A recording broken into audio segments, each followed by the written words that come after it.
Olá, olá pessoal, sejam bem-vindos a mais um vídeo do canal Eureka para Terapeutas. Hoje nós vamos falar sobre o paciente que se recusa a assinar o contrato terapêutico. Quais são motivos mais comuns, o que fazer, quais são as minhas recomendações. Eu sou o Luiz, sou psicólogo, sou um dos 3 fundadores da Eureka e estou aqui nesse vídeo para te ajudar caso você tenha passado por isso. E sem mais delongas, eu quero trazer que esse material ele foi construído com base em uma enquete que nós lançamos lá no perfil do Instagram. Se você ainda não conhece, nós temos um perfil lá no Instagram, Eureka Terapeutas, tá? Tudo junto. E nós lançamos uma enquete em que a gente perguntou se isso já tinha acontecido com algum psicólogo que nos segue. E claro, isso acabou tendo uma resposta de 15% das pessoas que responderam à enquete. Pelo menos uma vez isso acabou acontecendo, de o paciente se recusar a assinar o contrato terapêutico. A gente entrou em contato com essas pessoas, enviou DMs, tentando entender um pouquinho melhor o que havia acontecido nesses casos, ou em um caso que tivesse rolado, e a partir disso a gente está transformando esse material em um vídeo aqui para o nosso canal do YouTube. Então, sem mais delongas, vamos nessa, minha gente.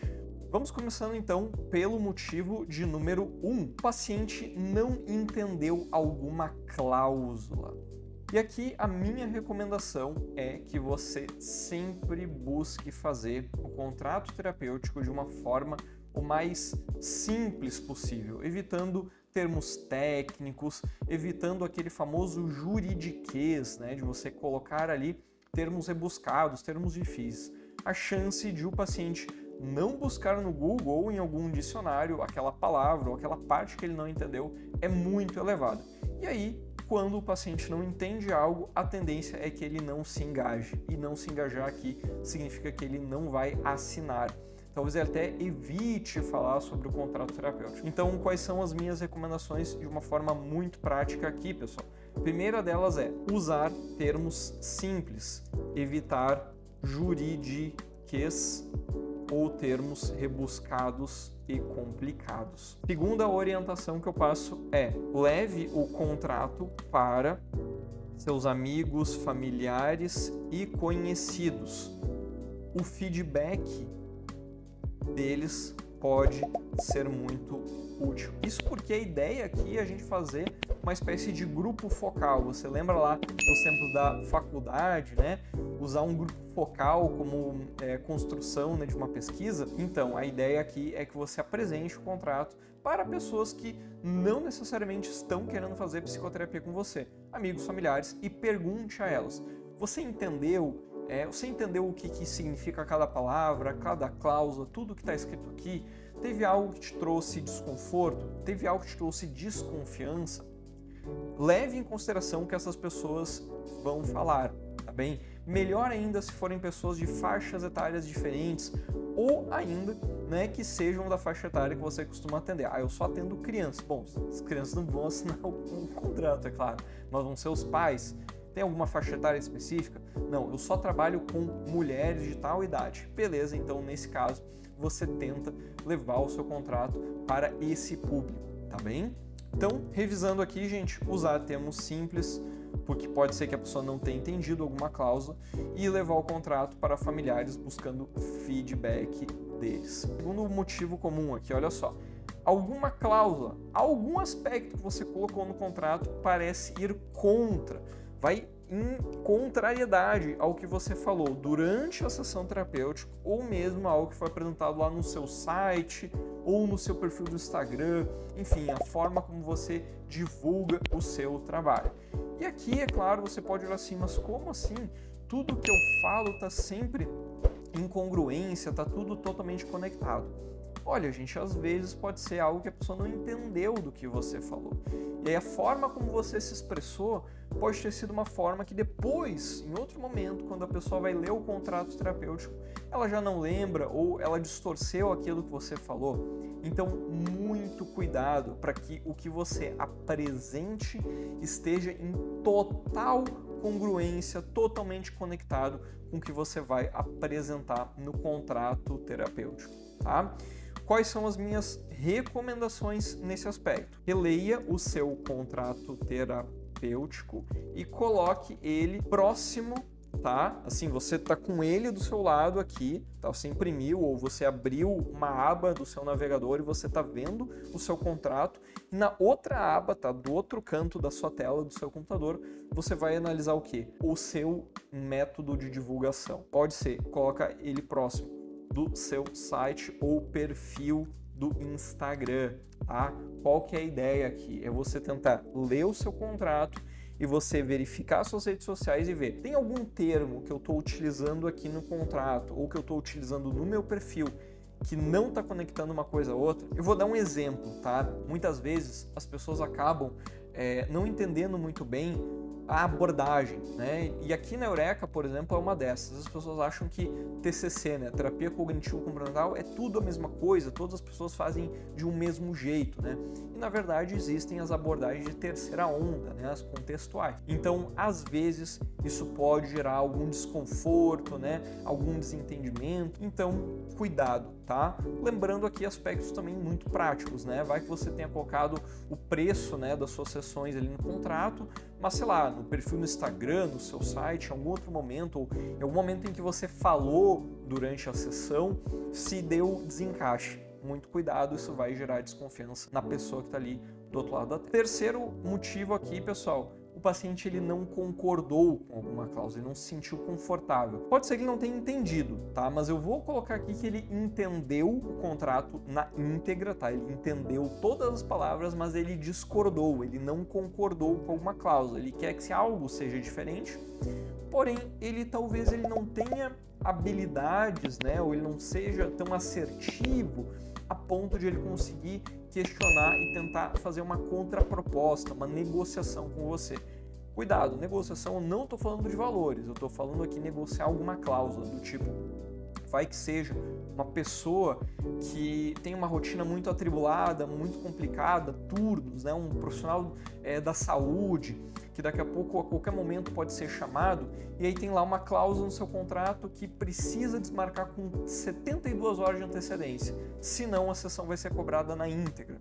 A pessoa pode olhar para aquilo e pensar assim, opa, mas eu sempre descubro a minha escala com 48 horas, não com 72 horas, e aí?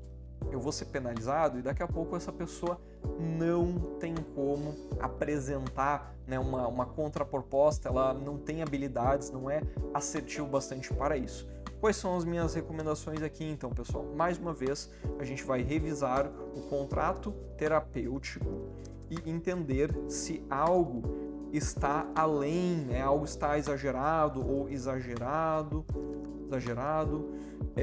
se algo pode causar desconforto ou discordância.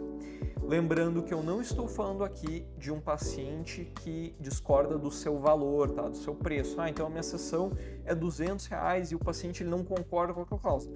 Tá, calma, ele não está discordando do contrato terapêutico, ele está, enfim, impossibilitado de arcar com aquele valor, tá? E aí não é o tópico do vídeo de hoje, tá? É um paciente quando ele não pode pagar o valor dos seus honorários, das suas sessões de psicoterapia, tá? Não é o caso aqui, tá?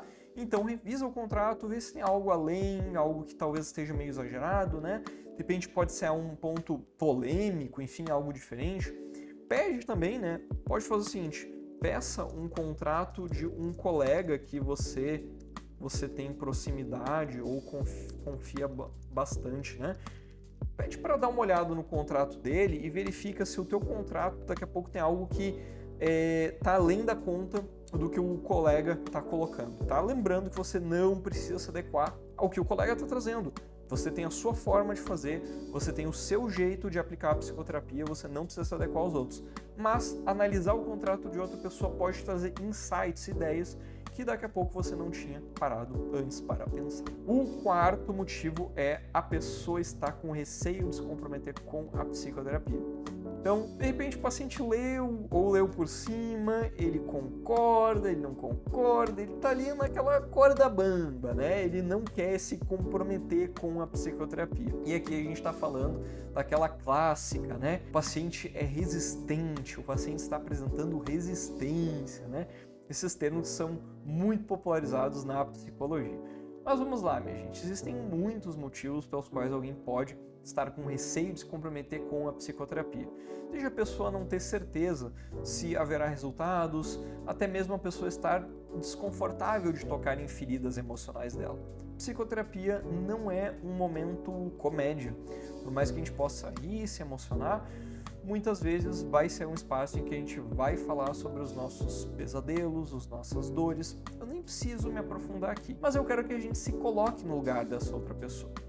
Pensa só, imagina, ela está vindo conhecer você, ela não tem certeza se você vai ajudar, e de se esperar que talvez ela não tenha, né, a maior das motivações de estar falando daquilo que mais machuca ela, ainda mais quando ela não tem certeza se esse método vai ajudá-la. Então aqui vale muito a gente entrar em validação, em formação de vínculo, entrar em contato com esse paciente e acolher da melhor maneira possível. O que é a minha recomendação aqui, gente? Acolhimento e validação. Você pode, é claro, enviar mensagens no WhatsApp desse paciente, não de uma forma invasiva, mas de uma forma acolhedora, para você motivá-lo a permanecer no processo psicoterapêutico. Um outro aspecto que eu trago aqui também é que alguns psicólogos preferem logo na primeira sessão já apresentar um contrato terapêutico físico, né? Ou seja, manda por e-mail ou mesmo é um paciente presencial, já está ali, já imprimiu, já entrega para o paciente. Quem sabe, no caso de um paciente que está um pouco receoso, você pode deixar ali para a segunda, terceira sessão, entender que você está ali criando um vínculo com aquela pessoa e aquela pessoa está aprendendo como que você funciona na psicoterapia, tá? Vamos então para o nosso quinto aqui e último motivo, que é o paciente não ter lido o contrato terapêutico. E às vezes a gente está lá assim, elucubrando, né? Nossa, ele não concordou, ele discordou, será que eu fiz algo errado? Será que tem alguma coisa, né? A gente fica super inseguro com o que está acontecendo com o paciente, mas na verdade ele não leu. E aí tem também muitos motivos para ele não ter lido o contrato terapêutico. Alguns motivos estão além da tua alçada, né? Não está no teu controle. Porém, existem motivos que estão sim no teu controle. E um deles é simplificar o contrato. Minha sugestão é não passar de uma página o contrato terapêutico, tá? Evite que o contrato seja longo, tá? A ideia aqui é você deixar o contrato de uma maneira clara, de uma maneira objetiva, tá? Simplifique. Tem algo ali que tá além, não precisa estar num contrato terapêutico, então tira, tá? Tira. Tem alguns psicólogos que preferem recorrer a uma consulta jurídica. O que é consulta jurídica? É você marcar um horário com o advogado, explicar a sua situação e ele então traz, né, a visão dele do assunto. Existem advogados hoje especializados, né, em criar contratos. Eu, no entanto, por um lado, eu entendo que possa ser um instrumento, né, para sua defesa, né, para o seu respaldo jurídico. Eu não quero aqui também entrar em polêmicas, de forma alguma diminuir a profissão dos advogados de maneira alguma, tá? De maneira alguma. Porém, eu acredito que os profissionais advogados, profissionais do direito, eles vão dizer isso que eu estou dizendo agora. Alguns psicólogos entendem que o contrato terapêutico ele vai ser um instrumento de cobrança financeira. É aquele psicólogo que não cobra, tá, os seus honorários com antecedência, né, sessões de psicoterapia com antecedência, vai lá e faz o mês inteiro de psicoterapia, o paciente diz que vai pagar e não paga, né, a inadimplência. Hoje, dependendo do valor que você está questionando, é possível que isso acabe tendo uma dificuldade enorme para você conseguir reaver na justiça. E aí, você vai contratar um advogado ou você vai ingressar num juizado de pequenas causas, muitas vezes vai ser bem trabalhoso, bem burocrático, você reaver ali um valor de, sei lá, 300, 400, 500, 600 reais, tá bem? Não importa que o valor que ficou, né, em débito, é um valor que muitas vezes vai ser burocrático demais para você reaver. Nesses casos, a minha sugestão é cobrar com antecedência, tá? E não cabe aqui, a gente está falando aqui num vídeo de contrato terapêutico, mas a minha recomendação para esses casos é que você cobre com antecedência, tá bem? Por que cobrar com antecedência? Porque o contrato terapêutico ele não é uma garantia de que você vai ter os seus valores. tá? O Brasil, meus amigos, não é para amadores, tá bem? Então, voltando aqui para o nosso vídeo, voltando para a não leitura do contrato terapêutico, fiz aqui um atalho, né? Desviei aqui do nosso assunto. A ideia que eu trago é você simplificar o contrato e, se for o caso, ler o contrato durante uma sessão. Ah, mas Luiz, eu não quero usar o horário da sessão para isso, né? Eu quero usar o horário da sessão para trabalhar, né, psicologicamente com o paciente. Tudo bem, não tem problema, então antecipe um pouco a sessão, comece um pouco antes, né? Ou passe um pouco do tempo, tá? Para você poder, com esse tempo adicional, você poder conversar sobre o contrato terapêutico com o paciente e aí você garante que ele leu o contrato junto com você. Certo, minha gente? Então, essas foram as nossas recomendações para quando o paciente recusa assinar o contrato terapêutico.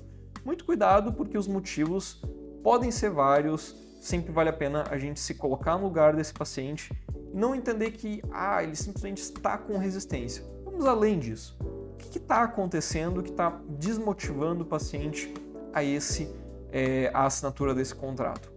Essa reflexão pode significar a diferença entre o paciente se manter em psicoterapia com você ou acabar se afastando da psicoterapia com você. Se esse vídeo fez sentido para ti, coloca aqui nos comentários alguma situação que tenha acontecido ou nos busca lá no Instagram Eureka Terapeutas. Se o vídeo fez sentido, também deixa o seu joinha, deixa o seu like. Um grande abraço, um grande beijo e até a próxima. Tchau, tchau!